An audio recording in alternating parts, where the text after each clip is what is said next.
আসসালামু আলাইকুম। তাহলে আজকে আমরা নতুন একটা অধ্যায় নগ্নবীজি ও আবৃতবীজি উদ্ভিদ। তো প্রথমে আগে দেখো যে নগ্নবীজি কি, এটা তোমরা জানো তাই না? নরমালি যে নগ্ন মানে তো আসলে খাঁটি বাংলা যদি আমরা বলি, নগ্ন বলতে কি বোঝায়? ন্যাংটা বোঝায়, তাই না? খাঁটি বাংলা, তাই না? তাই কি না? আর বীজ মানে বীজ, তার মানে যে বীজগুলো ন্যাংটা, খাঁটি বাংলা যেটা ন্যাংটা থাকে যারা, যেমন বলা হচ্ছে পৃথিবীতে মানুষ ছাড়া সকল প্রাণী ন্যাংটা। জানো কি? গরু ছাগল প্যান্ট করে থাকে পৃথিবীতে চামড়াটাই তো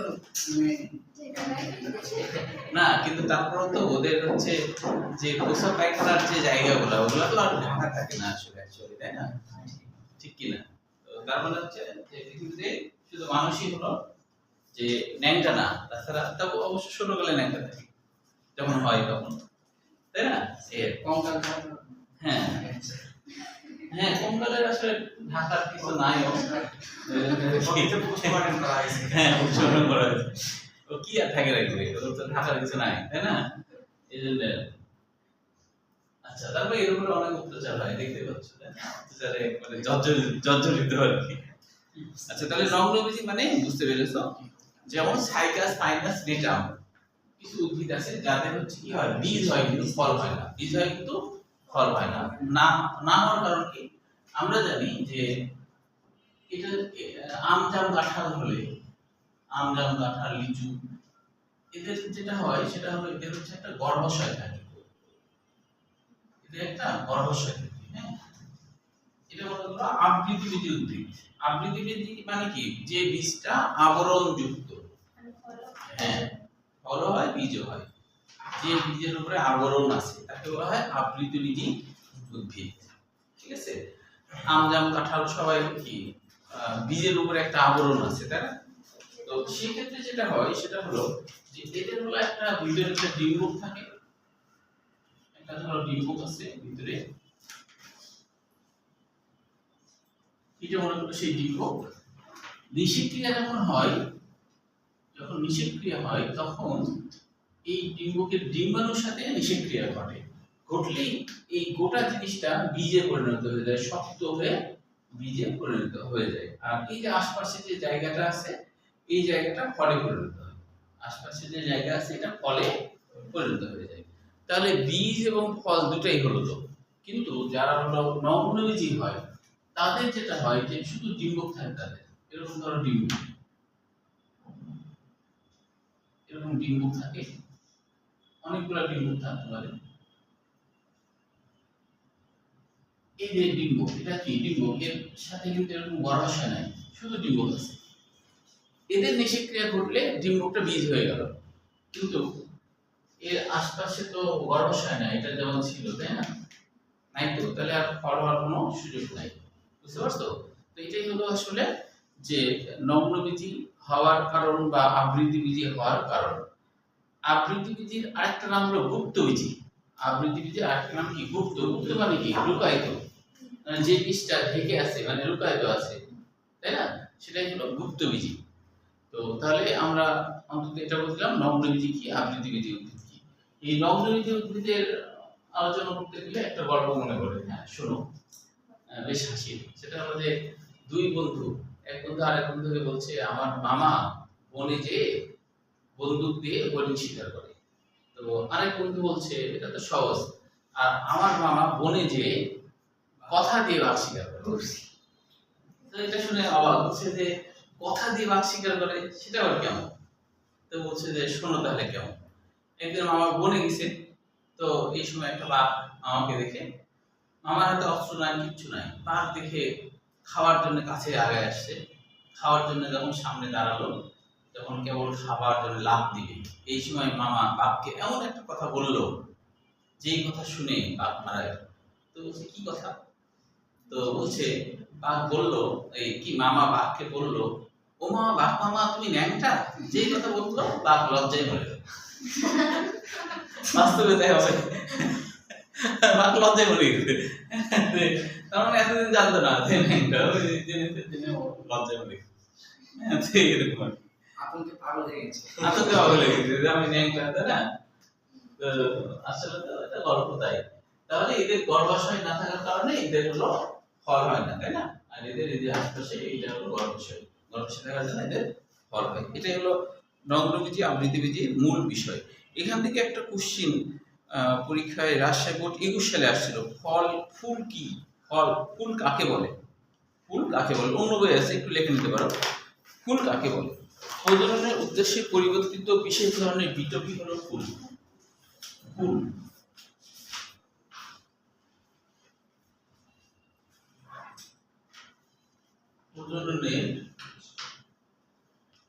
প্রজননের উদ্দেশ্যে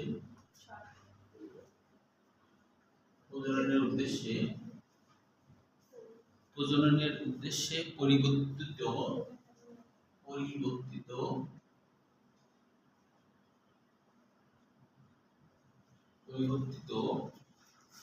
বিশেষ ধরনের বিটপি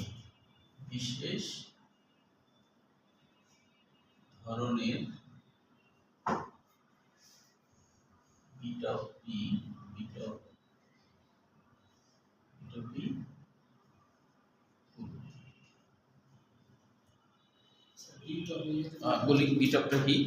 বিটপ বলা হয় হচ্ছে মাটির উপরে উদ্ভিদের যত অঙ্গ প্রত্যঙ্গ থাকে সবটাকে বলা হয় বিটপ। অর্থাৎ বিটপ হলো বায়বীয় অংশ। বিটপের বাংলা হলো পাতা ডাল সব কি বিটপ। বিটপ মানে বায়বীয় অংশ, বিটপ মানে বায়বীয় অংশ যেগুলো বাতাসে থাকে তাকে বিটপ বলে। একটা উদ্ভিদের মাটির উপরের অংশ, যেমন ধরো মাটির নিচে শিকড় থাকে, ওখানে তো বাতাস লাগে না, তাই না? কিন্তু হলো মাটির উপরে ডাল পাতা সবই কি যে বাতাস লাগে, তাহলে এটাকে বলে বিটপ বা বায়বীয় অংশ। তো ওই বায়বীয় অংশ রূপান্তরিত হয়ে ফুলে পরিণত হয়েছে, কিন্তু ওটা তো বায়বীয় অংশই, বায়বীয় অংশ ফুলে রূপান্তরিত হয়ে গেছে। তাহলে বিশেষ ধরনের বিটপই হলো ফুল। রাজশাহী বোর্ড 21 সালে আসছিল। আচ্ছা, এবার দেখো নগ্নবীজির আমরা মূল এখান থেকে কিছু এমসিকিউ আছে। যেমন দেখো যে এখানে একটা ঢাকা ইউনিভার্সিটিতে একটা কোশ্চিন আসছিল, হ্যাঁ, নগ্নবীজির বীজ কেমন? ঢাকা ইউনিভার্সিটিতে আসছিল 17 সালে। নগ্নবীজি উদ্ভিদের বীজ কেমন 17 সালে আসছিল। তাহলে কি উত্তর ছিল? উন্মুক্ত। উত্তর ছিল কি? উন্মুক্ত। এটাই উত্তর ছিল। তো বাস্তবিক তাই না? উন্মুক্তই তো দেখা যায়, ঠিক না? তাহলে এই হলো উন্মুক্ত। এটা আসছিল নগ্নবীজির সম্পর্কে। আচ্ছা, এরপরে দেখো যে 3য় নম্বর লাইনে পৃথিবীতে একসময় ডেভোনিয়ান যুগে উৎপত্তি, মানে নগ্নবীজির উৎপত্তি হয় ডেভোনিয়ান যুগে। ডেভোনিয়ান জিনিসটা কি?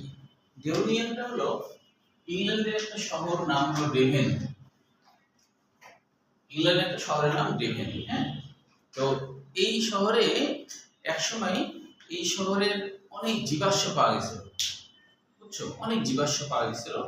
তো সেই জীবাশ্মের মধ্যে নগ্নবীজি উদ্ভিদও পাওয়া গেছিল। তো সেই জন্য এইটার নাম হচ্ছে ডেভোনিয়ান যুগ। এটা হলো একটা ইংল্যান্ডের একটা শহর, ডেভেন থেকে আসছে। মেসোজয়িক যুগ, মেসো মানে কেউ মধ্য বোঝায়, তাই না? মেসো মানে মধ্য, জয়িক মানে যুগ, মধ্যযুগ আর কি, হ্যাঁ। এই আচ্ছা, তারপরে হচ্ছে 6 নম্বর লাইন, উদ্ভিদ বিজ্ঞানের জনক থিওফ্রাস্টাস তার ইনকোয়ারি ইনটু প্লান্ট মানে কি? প্লান্ট মানে গাছপালা নিয়ে যে অনুসন্ধান, বইয়ের নাম কি? গাছপালা নিয়ে অনুসন্ধান। ইনকোয়ারি ইনটু প্লান্ট, সেই বইয়ের জনক। হ্যাঁ, ইনি কিন্তু বোটানির জনক। থিওফ্রাস্টাস হলো বোটানির জনক। প্রাণী বিজ্ঞানের জনক কি? অ্যারিস্টটল। মনে রাখবা, হ্যাঁ, সব জায়গাতেই থাকে অ্যারিস্টটল। হ্যাঁ, আমি একবার এমসিকিউতে একটা পরীক্ষায় এমসিকিউতে প্রথমে দিয়েছি 1 নম্বরে সহজ একটা কোশ্চেন, যে জীববিজ্ঞানের জনক যদি বলা যায় তাহলে হচ্ছে অ্যারিস্টটল, প্রাণী বিজ্ঞানের জনক অ্যারিস্টটল, কিন্তু আলাদা করে উদ্ভিদ বিজ্ঞানের জনক থিওফ্রাস্টাস। মানে যিনি হলো প্রাণী বিজ্ঞানের জনক, তিনি জীববিজ্ঞানেরও জনক, দুইটা সমন্বিতভাবে জনক। মানে উনি দুইটা নিয়েই কথাবার্তা বলছেন, হ্যাঁ। তো এই জন্য ইনি হলো জীববিজ্ঞানেরও জনক। তো আমি কোশ্চেনে দিয়েছিলাম জীববিজ্ঞানের জনক কে? তো বিভিন্ন বৈজ্ঞানিকের নাম তো থাকবে। তো আমি ইচ্ছা করে লিখছিলাম অ্যারিস্টটল না লিখে লিখছিলাম অ্যারিস্টটল। বুঝছো? অ্যারিস্টটল ঘয়ে লাস্টে আবার অ্যারিস্টটলও দিয়েছি। তো ম্যাক্সিমাম দেখি অ্যারিস্টটলই অ্যারিস্টটল তো আসলে হবে না, যেহেতু অ্যারিস্টটল তো লেখা আছে একটা অপশনে, তাহলে তো অ্যারিস্টটল দিলে হবে না, অ্যারিস্টটল বানাই ফেলছে। বুঝছো? অ্যারিস্টটল। আচ্ছা, তাহলে হচ্ছে থিওফ্রাস্টাসের, এটা মনে রাখবো, তিনি এই বইয়ে সর্বপ্রথম জিমনোস্পার্ম শব্দটি ব্যবহার করেন। এরপরে দেখো, বাংলাদেশে প্রায় 4000 প্রজাতির আবৃত্তির উদ্ভিদ থাকলেও মাত্র 5 প্রজাতির নগ্নবীজী উদ্ভিদ বাংলাদেশে জন্মে। আচ্ছা, এখান থেকে রাজশাহী ইউনিভার্সিটিতে কোশ্চেন আসছে বেশ কয়েকবার, যেমন 12 সালে, 14 সালে, একটু আগের দিকে। প্রজাতিগুলো কি বাংলাদেশে যেগুলো আছে? Cycas pectinata, Cycas pectinata. তারপরে দেখো যে সাইকাস পেকটিনেটার পরে সাইকাস নামকরণটা আসলে কেন হয়েছে বলতে পারবা? সাইকাস নামকরণটা কেন হলো? সাইকাস তো একটা উদ্ভিদ, তাই না, নগ্নবীজী উদ্ভিদ, কিন্তু এর নাম কেন সাইকাস হয়েছে অনুমান করে বলো তো।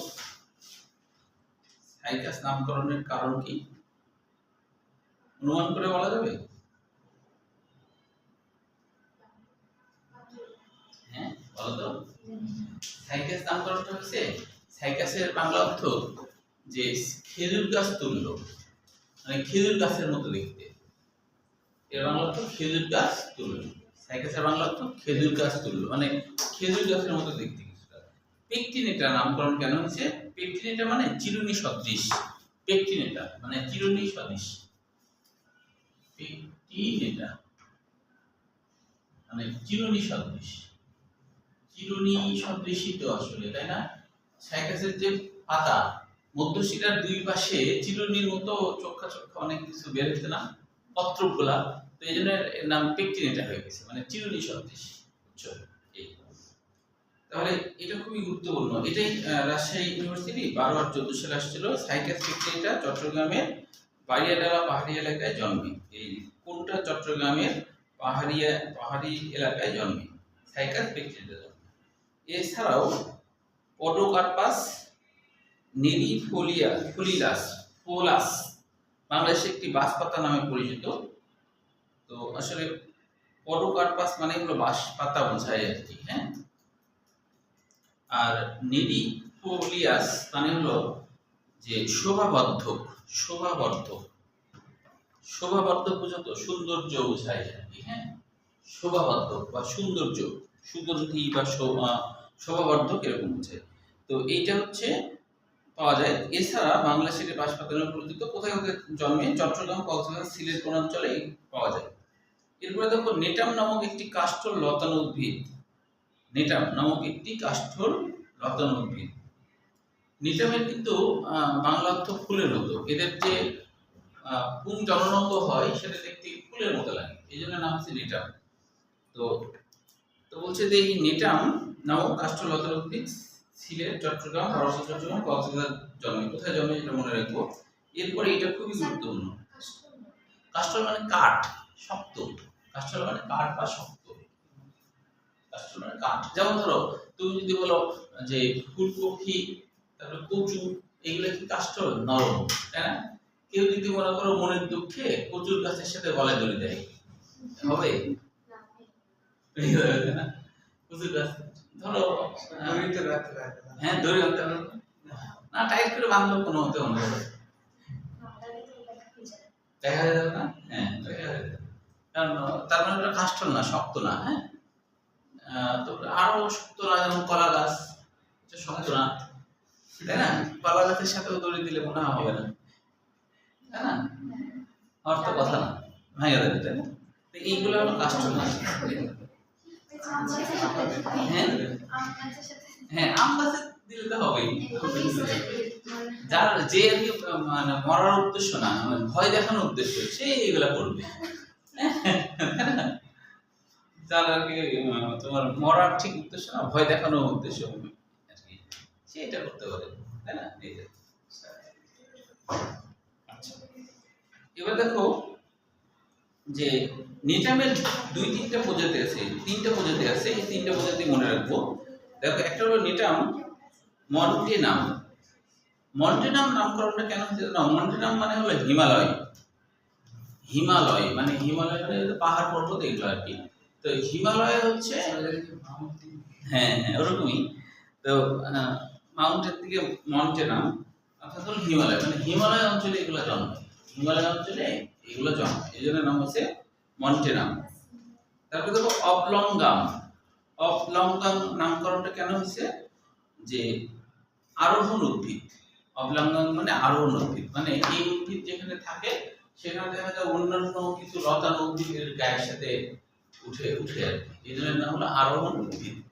অবলঙ্গাম মানে আরোহণ উদ্ভিদ। আরেকটা দেখো লঙ্গিফোলিয়াম, মানে কি লম্বা উদ্ভিদ। এই যে লাটিফোলিয়াম মানে লম্বা উদ্ভিদ বুঝায়। হ্যাঁ, এই তিনটা মনে রাখতে হবে। হ্যাঁ, এরপরে দেখো, এরপরে এখানে অনেক এমসিকিউ আছে, কিন্তু এই এমসিকিউ গুলা বেশিরভাগ অ্যাডমিশনের জন্য বা বোর্ড পরীক্ষার জন্য খুব বেশি ইম্পর্টেন্স না। এখান থেকে বিগত বছরের মেডিকেল এবং বিশ্ববিদ্যালয়ে ঘাটলে দেখা যায় এখান থেকে খুব একটা কোশ্চেন আসেনি। এই জন্য তুমি যদি মনে করো যে এই অংশটা অতটা মুখস্থ করবো না, তাহলে খুব একটা সমস্যা নেই। তবে যেগুলো বোল্ড করা অক্ষর সেগুলো একটু দাগায় নাও, এগুলো আসতেও পারে। বোল্ড করার মধ্যে যেগুলো আছে, যেমন দেখো যে ৩য় নম্বর লাইন, যে বর্তমানে জীবন্ত নগ্নবীজ উদ্ভিদ প্রজাতি 4টি বিভাগের অন্তর্ভুক্ত। জীবন্ত নগ্নবীজ উদ্ভিদ মানে যেসব নগ্নবীজ উদ্ভিদ এখন টিকে আছে 4টি বিভাগের অন্তর্ভুক্ত। তাহলে একটা হচ্ছে যে জিঙ্গোফাইটা। জিঙ্গোফাইটার বাংলা অর্থ রূপালী, রূপালী ফল, অর্থাৎ এদের যে রূপালী বীজ আর কি, এদের যে বীজ হয় দেখতে রূপালী হয়, তো এই জন্য এরকম নাম হয়েছে জিঙ্গোফাইটা। ফাইটা মানে উদ্ভিদ, ফাইটা মানে উদ্ভিদ, আর জিঙ্গো মানে হলো রূপালী বীজ, জিঙ্গো মানে রূপালী বীজ। তারপরে হলো সাইকাডোফাইটা। সাইকাডোফাইটার বাংলা অর্থ, সাইকাডো মানে হলো ফুলের মতো, দেখতে ফুলের মতো লাগে, দেখতে ফুলের মতো লাগে। কনিফেরোফাইটা, কনিফার এর বাংলা অর্থ কি জানো? কনিফার। কনিফার থেকে কনিফেরোফাইটা আসছে। কনিফার, কনিফারের বাংলা অর্থ হলো কোন। কোন মানে হলো এদের যে জননাঙ্গ হয় সেই জননাঙ্গ দেখতে এরকম হয়, কিন্তু একটু কোন, কোন আইসক্রিমের মতো হয়। কোন আইসক্রিম সবাই খাও না? কোন আইসক্রিম, কোন আইসক্রিম বেশি ভালো লাগে না অন্য আইসক্রিম বেশি ভালো লাগে বলো? কোন। দেখি যে কিছুটা এরকম হয়, কোনের মতো হয়, এই জন্য নাম হচ্ছে কনিফেরোফাইটা। কনিফেরো মানে, কনিফার মানে কোন আকৃতি, এদের যে জননাঙ্গ হয় এই জননাঙ্গটা কি কোনের মতো হয়, কোন আইসক্রিমের মতো হয়, এই জন্য এরকম নাম হয়েছে। বুঝতে পারছো? তারপরে দেখো নেটোফাইটা। নেটোফাইটা মানে নেটাম মানে ফুলের মতো, এখান থেকে এটার মানে ফুলের মতো বুঝে, এইভাবে নাম হয়েছে। এবার দেখো তারপরে এইটা মনে রাখবা। এরপরে যেটা মনে রাখতে হবে যে জিঙ্গো বাইলোবা একটি জীবন্ত ফসিল, এটা একটু মনে রাখতে হবে। জিঙ্গো বাইলোবা। আচ্ছা দেখো এরকম নাম কেন হলো? বাই মানে দুই, লোবা মানে খণ্ডক। এদের পাতাগুলা দ্বিখণ্ডিত, এদের যে পাতা হয় সাইকাডের পাতা, সেই পাতাগুলো দ্বিখণ্ডিত। দ্বিখণ্ডিত মানে বুঝলো, ধরো এটা একটা পাতা, মাঝখান থেকে এরকম খণ্ড, এরকম খণ্ড, এরকম খণ্ড। তাহলে এদের পাতা যদি এরকম দ্বিখণ্ডিত থাকে তাহলে ওরকম নাম হবে দ্বিখণ্ডক। বাই মানে দুই, লোবা মানে লোভ, লোভ মানে খণ্ডক, তার মানে এর পাতাগুলো হয় দ্বিখণ্ডক, এই জন্য এরকম নাম। তো এটা কিন্তু আগে ছিল, এখন নাই, এই জন্য বলছি এটা জীবন্ত না, এটা হলো জীবন্ত। জীবন্ত ফসিল মানে কি? ফসিল তো জানো তোমরা, তাই না? ফসিল মানে বোঝায় যে অতীত কোনো প্রাণী বা উদ্ভিদ মানে মারা গেছে, ধ্বংস হয়ে গেছে, কিন্তু তাদের হাড় হুড্ডি বা তাদের কোনো কোনো ছবি, ছবি বলতে কি অনেক সময় এরকম হয় ছাপ। ধরো যে একটা সাইবেরিয়া অঞ্চলে ওখানে দেখা যাচ্ছে যে একটা বরফের উপরে, বরফ তো সবসময় বরফ জমি আছে, কিন্তু ওখানে যে হেঁটেছিল কোনো প্রাণী তার পায়ের ছাপ আছে, ওই ছাপটাও কিন্তু ফসিল। আবার হচ্ছে সাইবেরিয়া অঞ্চলে বরফের নিচে চাপা পড়ে আছে কোনো প্রাণী, কঙ্কাল দেখা যাচ্ছে, এটাও ফসিল। যেমন 13 কোটি বছর আগে ডাইনোসর পৃথিবীতে ছিল বলে ধারণা করা হয়, তাই না? তো এই 13 কোটি বছর আগের যে ডাইনোসর তার হলো ফুলির অংশ, তার দাঁতের অংশ, তার বিভিন্ন অশিলুকার অংশ কিছু কিছু বিচ্ছিন্নভাবে পাওয়া গেছে, তাহলে এটা কিন্তু ফসিল। এটা কি? ফসিল। এখন জীবন্ত ফসিল কখন হবে? ভালো লাগছে।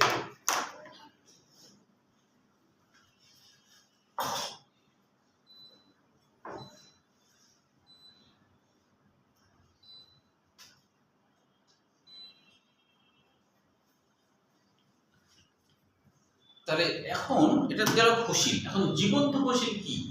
জীবন্ত ফসিল হলো এরকম বোঝায় যে বর্তমানে ধরো কিছু প্রজাতি বেঁচে আছে, সাইকাসের, এই প্রজাতির সাথে আগে বিলুপ্ত হওয়া কোনো একটা প্রজাতির মিল আছে, বুঝছো?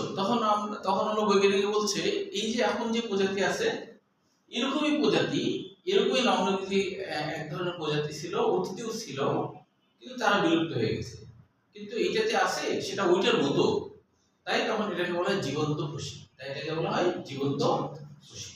বুঝতে পারছো? যে ডাইনোসরের যেমন একটা টেনিস বলে তুমি যদি খাপ দেখো তাহলে বুঝতে পারবে এটা টেনিস বল ছিল, তাই না? অর্ধেক খাপ দেখলে বোঝা যাবে না? ফুটবলের একটুখানি অংশ দেখলে তুমি বুঝবা যে এটা আসলে টেনিস বলের হবে না, ফুটবলেরই হবে, তাই না? তো বৈজ্ঞানিকরা অল্প অংশ পাইলে ওটাই জোড়া লাগায়, ওটা কল্পনা করে কিন্তু একটা আকৃতি দেয়। পুরোপুরি ডাইনোসরের কঙ্কাল পাওয়া যায়নি, খণ্ড বিখণ্ড মানে টুকরা টুকরা পাওয়া গেছে। হ্যাঁ, এইগুলো দেখে বোঝা যায় যে অতীতে ডাইনোসর ছিল, বুঝছো? তিমিও কিন্তু 13 কোটি বছর আগে, তিমিও 13 কোটি বছর আগে। তিমির ক্ষেত্রে বলা হয়েছে যে ওরা হচ্ছে আগে স্থলভাগে থাকতো, খাদ্য খাবার নিয়ে ডাইনোসরের সাথে মারামারি লাগতো প্রায়। তো তিমিটা পারতো না, ওরা তখন পানিতে ঝাঁপ দিত, বুঝছো? পানিতে ঝাঁপ দিয়ে ডুবতে থাকতো। তারপর মনে করো ডাইনোসর পানিতে নামতে ভয় পেত, যে জায়গাতে ধরবে ওটা করতো না। তো তখন হচ্ছে যদি কিছু দূর আসতো তখন আবার ডুব দিত। এরকম ডুব দিয়ে থাকতে যে তারা অনেকে মারা গেল, অনেকে অভিযোজিত হয়ে গেল, বৈজ্ঞানিকদের ধারণা। হ্যাঁ, অভিযোজিত হয়ে গেল মানে পানির মধ্যে টিকে থাকার ক্ষমতা পেয়ে গেল। তারপর থেকে তারা হলো পানিতেই থাকে, বুঝছো? পানিতেই থাকে। এবং এই কারণে দেখো ওরা কিন্তু ওদের কিন্তু ফুসফুস আছে আমাদের মতো, এবং ওরা কিন্তু আমাদের মতো পানি থেকে অক্সিজেন নিতে পারে না। তিমিরা এখনো কিন্তু বাতাস থেকে অক্সিজেন নেয়। ওরা কি করে যে লাফ দেয়, দেখবা লাফ দেয় না, লাফ দিয়ে অক্সিজেন টেনে নেয়, নিচে চলে যায়, আধা ঘন্টা পরে আবার লাফ দেয়। এইভাবে ওরা বাতাস থেকে অক্সিজেন নেয়। তো বৈজ্ঞানিকদের ধারণা যে বৈজ্ঞানিকদের ধারণা অন্য কোনো গ্রহ থেকে এমন কোনো প্রাণী পৃথিবীতে আসবে যারা আমাদেরকে খেদাই দেবে, মানে আমাদের এখান থেকে রাখবে না। আমরা তখন বাধ্য হয়ে বাঁচার জন্য পানিতে ঝাঁপ দেবো। ওই প্রাণীরা আর পানিতে ঝাঁপ দিবে না, ওরা ভয় পাবে। আমরা পানিতে ঝাঁপ দিব, তখন আমাদেরও পা গুলা লেজে পরিণত হয়ে যাবে, আমাদের হাত গুলা পাখনা, মাছের যেমন পাখনা ওটা হয়ে যাবে। হ্যাঁ, জলপরীতে। এটা বৈজ্ঞানিক ধারণা। যে ধারণা তো করাই যায়, তাই না?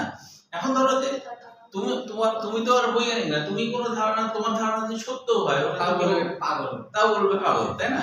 কিন্তু বৈজ্ঞানিক ধারণা ওটা ঠিক আছে। হ্যাঁ, অবশ্যই তাই না? এটা বাস্তবিকই তাই। তুমি অনেক কিছু আছে যে এমন সুন্দর কথা হয়তো অনেক সময় বলো যেটা কোনো ব্যাপারই না, কিন্তু ওই কথাটা যদি টার্ম বলে তাহলে ওটা বিশাল একটা ব্যাপার। হ্যাঁ, বুঝতে পারছো? যে ট্রাম্প যদি বাংলাদেশে আসে কোথাও হাগে আর কি, তাও বলবে যে অমুক জায়গায় হেগেছিল। ব্যাপারটা এরকম আর কি। দামি লোকের সবকিছু দামি। হ্যাঁ, সেটাই। কোথাও যদি চুল কাটাই তো বলবে যে অমুক জায়গায় চুল কাটছে। হ্যাঁ, তাই না? দামি লোকের এই আর তোমাদের কিন্তু সুযোগ আছে, তোমাদের সুযোগ আছে দামি লোক হওয়ার, তাই না? তোমাদের সুযোগ আছে না দামি লোক হওয়ার। তোমরা যদি মনে করো বড় কোনো চাকরি করো তাহলে তোমাদের অনেক সম্মান, না তাই কিনা? তোমাদের অনেক সম্মান, তোমরা তো চাইলে অনেক কিছু করতে পারো, তোমাদের সেই সুযোগটা আছে, ঠিক না? যে কোরআনে কিন্তু একটা কথা আছে যে মানুষের জন্য সেটাই বরাদ্দ আছে যেটা সে চেষ্টা করে অর্জন করবে, মানে তার সামর্থ্য অনুযায়ী চেষ্টা করে অর্জন করবে। তো তার মানে চেষ্টা ছাড়া মানুষের জন্য আর কিছুই নাই, এরকম কথাও বলতে বলা আছে। মানুষের জন্য চেষ্টা ছাড়া তার জন্য, তার নিজের জন্য আর কিছুই নাই। চেষ্টা ছাড়া তার নিজের জন্য আর কিছুই নাই। মানে জন্মগ্রহণ করার পরে, জন্মগ্রহণ করার আগে ভিন্ন কথা। তুমি তো বলতে পারো আমি তো আমেরিকারও ট্রাম্পেরও ঘরে জন্মাতে পারতাম, তাই না? ওটা তো তোমার তোমার হাতে নাই। কিন্তু তুমি এখন তুমি ভালো পড়াশোনা করে তুমি হলো বড় কোনো চাকরি করবা, এটা তোমার হাতে আছে, তুমি চেষ্টা করলে পারো, তাই না? এই আচ্ছা, তাহলে এই চারটা বায়ুগুলার নামকরণ কেন হলো বুঝলাম। এরপরে দেখো ৫ম নম্বর লাইন, ৪র্থ নম্বর লাইনে পৃথিবীর সবচেয়ে উঁচু বৃক্ষ, এটা মনে রাখতে হবে। হ্যাঁ, সিকুয়া, সিকুয়া কিন্তু একজন বৈজ্ঞানিকের নাম, বুঝছো? সিকুয়া হলো বৈজ্ঞানিকের নাম। আর সেম্পার ভিরেন্স যেটা আছে না, সেম্পার ভিরেন্স, সেম্পার ভিরেন্স মানে হলো, সেম্পার মানে সর্বদা, ভিরেন্স মানে সবুজ। এরা সর্বদাই সবুজ হয়ে থাকে, মানে শুকিয়ে যে অন্য কালার হয় না, সর্বদাই সবুজ থাকে। আর সিকুয়া হলো বৈজ্ঞানিকের নাম, উনি এটা আবিষ্কার করছেন। তাই উচ্চতাটাও মনে রাখবো, গোল করা অক্ষর, এটা মনে রাখতে হবে। এরপর দেখো পৃথিবীর ক্ষুদ্রতম নগ্নবীজী উদ্ভিদ, এটা মনে রাখতে হবে। পৃথিবীর ক্ষুদ্রতম নগ্নবীজী উদ্ভিদ, এটা মেডিকেলে 17 সালে আসছিল কিন্তু, হ্যাঁ, পৃথিবীর ক্ষুদ্রতম নগ্নবীজী উদ্ভিদ মেডিকেলে 17 সালে আসছিল। হ্যাঁ, জামিয়া, জামিয়া মানে সুন্দর, জামিয়া মানে সুন্দর, দেখতে সুন্দর হয়, তাই। আচ্ছা, তারপরে মনে রাখতে হবে, দেখো 2 লাইন বাদ দিয়ে আবৃতিবিধি উদ্ভিদের সাথে অধিকতর ঘনিষ্ঠ নগ্নবীজী উদ্ভিদ হলো নিটোফাইটা বিভাগের উদ্ভিদ। প্রায় 70টি প্রজাতি নিয়ে এই বিভাগে অন্তর্ভুক্ত। আবৃতিবিধি উদ্ভিদের মধ্যে এদের শুক্রাণু ফ্লাজেলা বিহীন। আবৃতিবিধি উদ্ভিদের মতো আসলে যারা নগ্নবীজী তাদের কিন্তু ফ্লাজেলা থাকে, কিন্তু এদের হলো ফ্লাজেলা বিহীন। তাহলে কাদের ফ্লাজেলা বিহীন? নিটোফাইটা, নিটোফাইটা হলো ফ্লাজেলা বিহীন। ফ্লাজেলা মানে কি বলতো? ফ্লাজেলার বাংলা অর্থ কি বলেছি মনে হয়, আদমান বলো, ফ্লাজেলার বাংলা অর্থ কি? বলেছি না, না বলা হয়নি। ফ্লাজেলার বাংলা অর্থ বলো, ফ্লাজেলাম। হ্যাঁ, এই দেখো, দেখছো, আজকে কিন্তু পরীক্ষা থাকলে তোমার ডিএমসি হয়ে যাবে। ফ্লাজেলাম, ফ্লাজেলাম মানে চাবুক, সেখান থেকে ফ্লাজেলা বহুবচন, হ্যাঁ, এর বাংলা অর্থ চাবুক। দেখতে আসলে চাবুকের মতো, এখানে একটা হাতলের মতো অংশ, চাবুক না, চামচ না, চাবুক, ও চাবুক, চাবুক, ও চাবুক, ও বলছি একটা লিখছে আর একটা না। আচ্ছা, হ্যাঁ, বাংলাতে বুঝছো যে এমন এমন ইয়ে আছে যে তুমি যদি একটু ভুল করো, যেমন ধরো একজন নাকি রসুনের বস্তাতে তোমার হলো ফোঁটা দিতে বলে গেছিল, তো রসুনের বস্তায় আসে একজন বসে পড়ছে।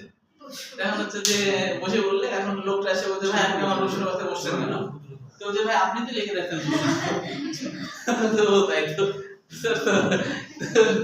এখন কি করবে, এখানে ফোঁটা নাই, বসে পড়তে কাটে, যদিও বানান ভুল, রসুনটা বসুন হয়ে গেছে না, সুন্দর হয়েছে, যদিও তার বসা, কিন্তু তাও উচ্চারণ তো হচ্ছে বসুন, বসে উঠছে।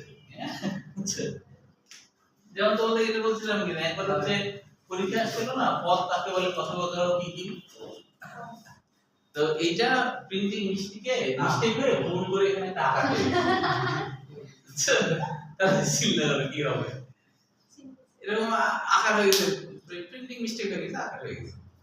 এখন হচ্ছে মনে করো সবাই হাসাহাসি করছে স্টুডেন্টরা, এর সত্যিকারের কাহিনী, কিন্তু ক্লাস 7 এরকম করছিল, তো হাসাহাসি করছে সবাই।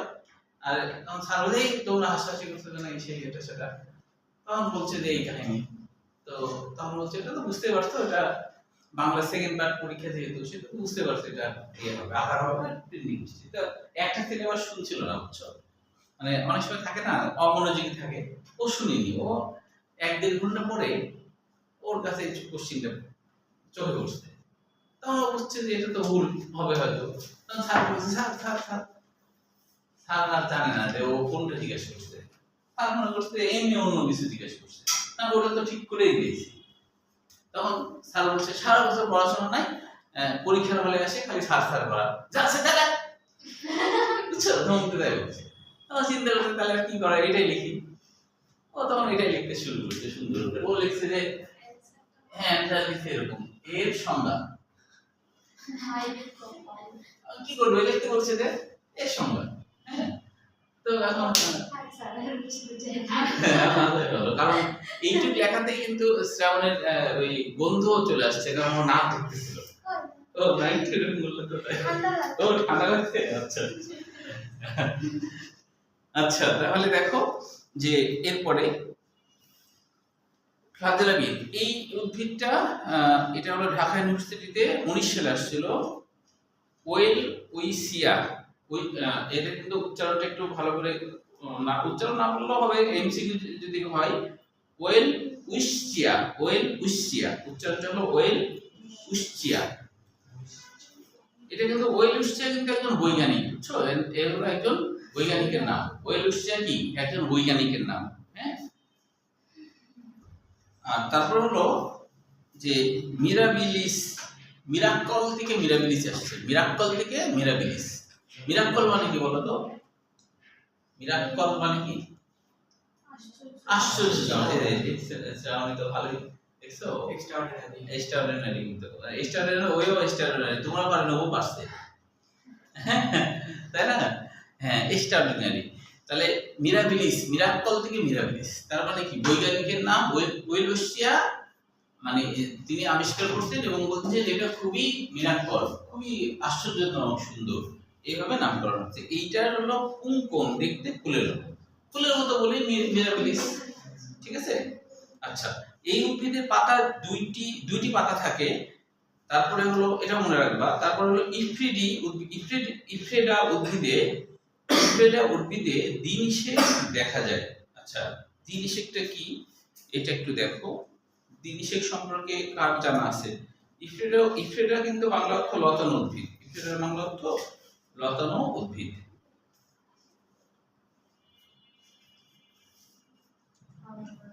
বলো তো,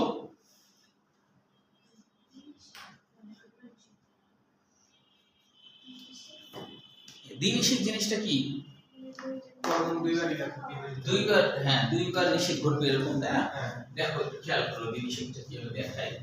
দ্বিনিষেকটা হলো এরকম যে আবৃত্তিবীজী উদ্ভিদ যদি হয়, তাহলে আবৃত্তিবীজী উদ্ভিদে কিন্তু এরকম ভাবে পরাগরেণু আসে, এসে পরাগরেণু আসলো, আসার পরে পরাগরেণু এসে এখানে কিন্তু একটা নালিকা নিউক্লিয়াস থাকে, এটা নষ্ট হয়ে যায়, আর দুইটা এখানে পুংগ্যামেট থাকে। তার একটা হলো প্রধান নিউক্লিয়াসের সাথে মিলিত হয়, আর আরেকটা সেকেন্ডারি নিউক্লিয়াসের সাথে মিলিত হয়। তাহলে পরপর যে দুইবার মিলন হচ্ছে, একটা হলো প্রধান নিউক্লিয়াসের সাথে আর একটা হলো সেকেন্ডারি নিউক্লিয়াসের সাথে, তাই না? তাহলে সেকেন্ডারি বা গৌণ নিউক্লিয়াস বলে না, এটা পরে তৈরি হয়, তাই এর নাম সেকেন্ডারি। হ্যাঁ, এটা কিন্তু নিউক্লিয়াস। হ্যাঁ, এই গোটাটা কি নিউক্লিয়াস। তাহলে সেকেন্ডারি নিউক্লিয়াসের সাথে হয়, তাহলে একই সময় দুইটা নিষেক হচ্ছে, একটা প্রধান নিউক্লিয়াসের সাথে আর একটা হলো সেকেন্ডারি নিউক্লিয়াসের সাথে। পরপর যে দুইবার নিষেক হচ্ছে একই সময়, ওটাকে বলে দ্বিনিষেক, ওটাকে বলে দ্বিনিষেক। তো বলছে এই উদ্ভিদের দ্বিনিষেক হয় আর কি। হ্যাঁ, তাহলে এই উদ্ভিদের বলছে যে এদের হচ্ছে দ্বিনিষেক দেখা যায়, কিন্তু নম্রবীজী উদ্ভিদের দ্বিনিষেক হয় না, কিন্তু এটা ব্যতিক্রম। কিন্তু এটা কি ব্যতিক্রম, বুঝতে পারছো? এটা হলো ব্যতিক্রম। এটু পর্যন্তই পরীক্ষায় পড়বা। তবে এটাও একটু পড়ে রাখো যে শ্বাসকষ্টের ওষুধ ইফ্রেডিন পাওয়া যায় ঢাকা বিশ্ববিদ্যালয়ের বোটানিক্যাল গার্ডেনে। ইফ্রেডা উদ্ভিদ আছে, স্যার এই উদ্ভিদ থেকে পাওয়া যায়? হ্যাঁ হ্যাঁ, হার্বাল ওষুধ হয় এটা, হার্বাল ইয়ে না, অ্যালোপ্যাথিক না, হার্বাল ওষুধ। হার্বাল আছে না? ও ঠান্ডা লাগছে না, সম্পূর্ণ ঠিক না। তোমার হচ্ছে শ্বাসকষ্টের যেটাকে অ্যাজমা বলা হয়। হ্যাঁ, তো এটা আসলে 100% ক্লিয়ার করার মতো ওষুধ আসলে নাই। হ্যাঁ, কেন নাই? কারণ এটা জিন ঘটিত একটা রোগ। জিন ঘটিত রোগ, ফুসফুসে অ্যালভেলাস থেকে সবসময় মিউকাস বের হতেই থাকে। হ্যাঁ, ওটা ওই জিনগুলা ওটা তৈরি করতে থাকে। তো জিন ঘটিত রোগ সাধারণত ভালো করা যায় না আর কি। হ্যাঁ, তো ওষুধ খেলে ভালো থাকবে, ঠান্ডা না লাগালে, পানি টানি কম থাকলে, অনেক নিয়ম মেনে চলতে হয়। যে নিয়ম মেনে চললে তুমি ভালো থাকবা, একটু অনিয়ম হবে বাস শুরু হয়ে গেল তোমার। শান্তিতে থাকবে কিন্তু একবারে ভালো হবে না। হ্যাঁ, একবারে ভালো হবে না, মানে যখন ওষুধ খাওয়া ভালো থাকবা আবার শুরু হয়ে গেলে এরকম। তো তোমাদের কারো আছে আত্মীয় স্বজনের মধ্যে, ওই জন্য তুমি বলছো যে ভালো হয় না? হ্যাঁ, ঠিকই আছে। তবে অ্যালোপ্যাথিক আর বন্ধু আছে। ও তাই তোমার মনে আছে? আর বন্ধু ও বন্ধু আছে, বাবা এত অল্প বয়সে হয়ে গেছে। স্যার আমার বন্ধুরা তো আছে, তোমার বন্ধু আছে? একবার ডায়াবেটিস। ও তো সবসময় ইয়ে নিয়ে ঘুরে থাকে। তাই ডায়াবেটিস আছে? হ্যাঁ হ্যাঁ হ্যাঁ, হয় এই বয়সে হয়? কি হবে? তাই ওই সবসময় মেলা নিয়ে থাকে। হ্যাঁ, বংশগত। একদম বংশগত, ডায়াবেটিসও বংশগত। ও ডায়াবেটিস। বাবার তো আছে। তোমার বাবার আছে? হ্যাঁ 55-60 বছর বয়সে ধরা পড়েছে। ও, তাহলে তো তোমার লাস্ট দুই বছর আগে। ডায়াবেটিস। হ্যাঁ ডায়াবেটিস। ও, মানে বংশে থাকলে মানে বাচ্চার হওয়ার সম্ভাবনা 95%, আর 5% হলো নিজের চেষ্টা ঠেকানো। তবে তুমি চিকন টিকন আছো, হওয়ার সম্ভাবনা ইয়ে। তবে যতদিন মানুষ পরিশ্রম করবে, কায়িক পরিশ্রম করবে, ততদিন তার হলো হওয়ার সম্ভাবনা নাই। মোটামুটি চিকন হবে, মানে কায়িক পরিশ্রম যদি থাকে। ছাত্র জীবনে সাধারণত কম হয়। কেন কম হয়? কারণ ছাত্র জীবনে অনেক পরিশ্রম হয়, এই পরিশ্রমের জন্য সাধারণত হয় না। বুঝতে পারছো? তো কায়িক পরিশ্রম করতে হবে, হাঁটাহাঁটি করার চেষ্টা করতে হবে। যদি সময় থাকে হেঁটেই এক প্রাইভেট থেকে আরেক প্রাইভেটে যাওয়া, হেঁটেই রিক্সা করে যাওয়া। তাহলে শহরের মানুষ কি বেশি হয় নাকি স্যার? হ্যাঁ, শহরের মানুষের বিষয়, শহরের মানুষ তো খালি আরাম প্রিয় না। শহরের মানুষ তো খালি অটোতে চলে, অটোতে করে এখানে যায় সেখানে যায়। হ্যাঁ, শহরের মানুষ তো আরাম প্রিয়, তাই না?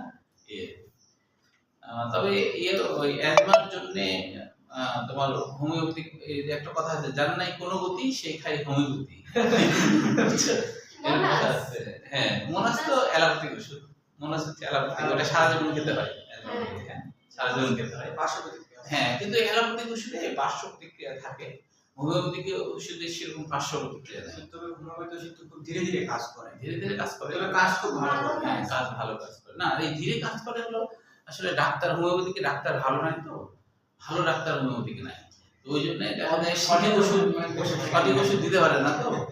এই জন্য ঢাকাতে একটা ডাক্তার আছে হোমিওপ্যাথিক ডাক্তার, কিন্তু হচ্ছে একটা রোগীর জন্য ইয়ে নাই হচ্ছে 3,500 টাকা রিসিপ্ট নেয়।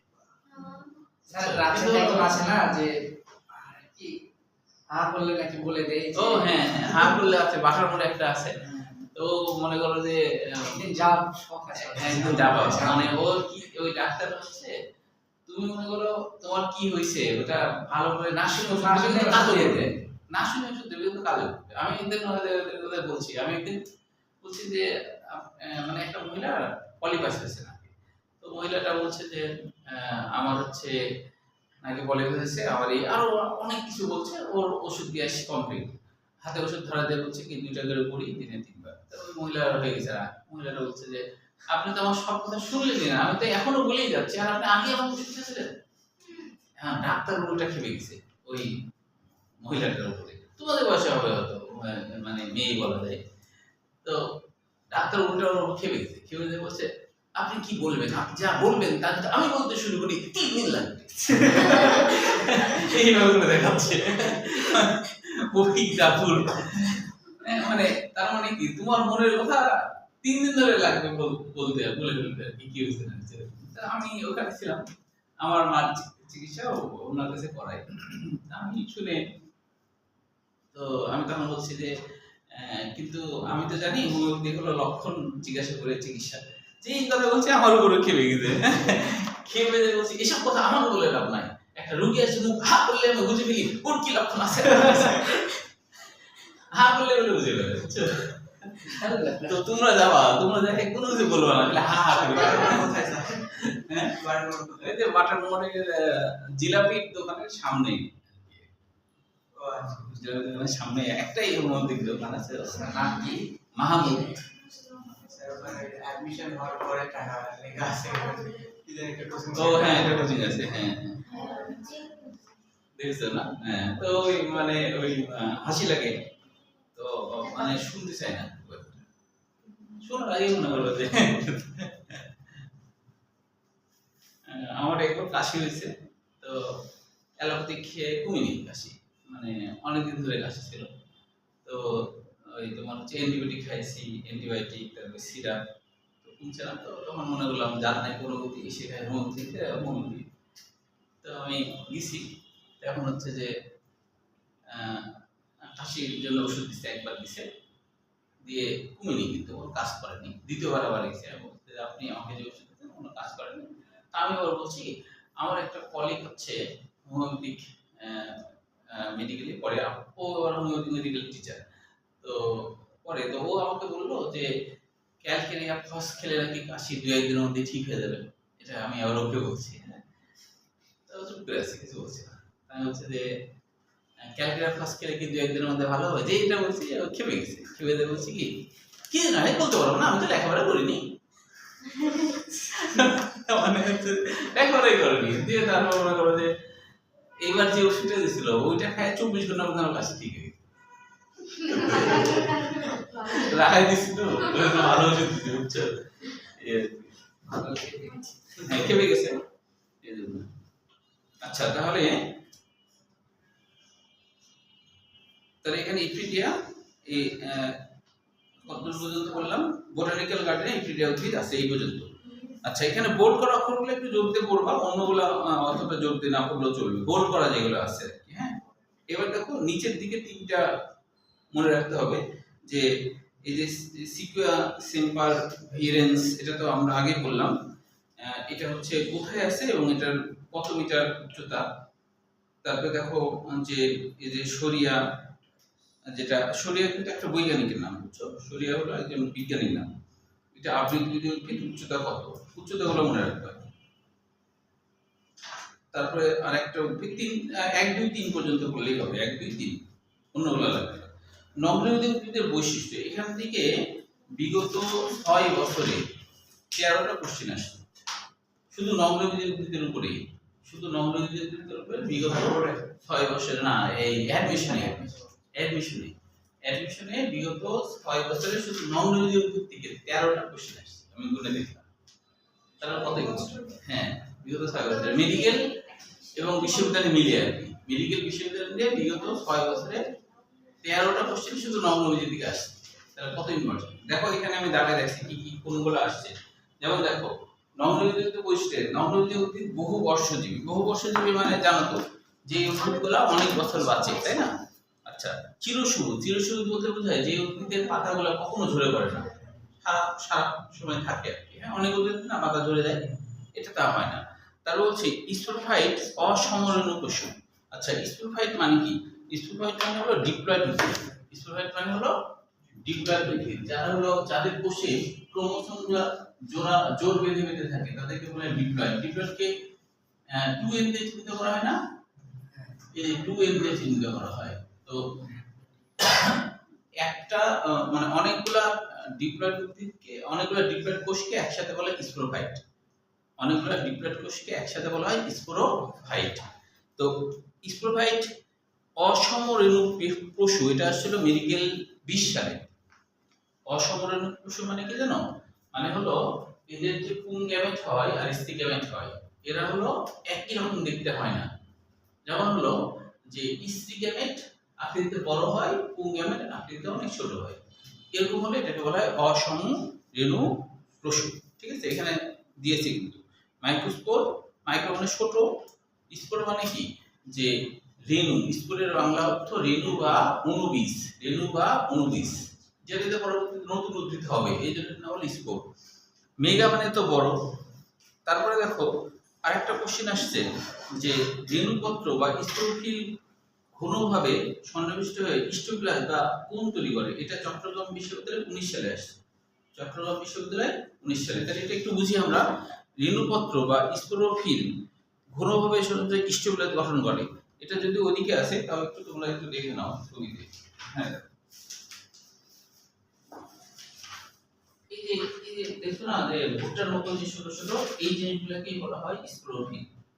এই যে ভুট্টার মতো যে ছোট ছোট অংশ না, এগুলোকে বলে স্পোরোফিল। দেখো তো খুব ঘনভাবে আছে না, এই ঘনভাবে থাকে। তো ওইটাই বলছে যে রেণুপত্রগুলো বা স্পোরোফিল ঘনভাবে থেকে কোন তৈরি করে। কোন মানে কি, ওই যে আইসক্রিমের মতো কোন। আচ্ছা, স্টোপ্লাজমের আরেকটা বাংলা আছে, তোমাদেরকে দেখাই দিই। হ্যাঁ, এটা পাইছো না?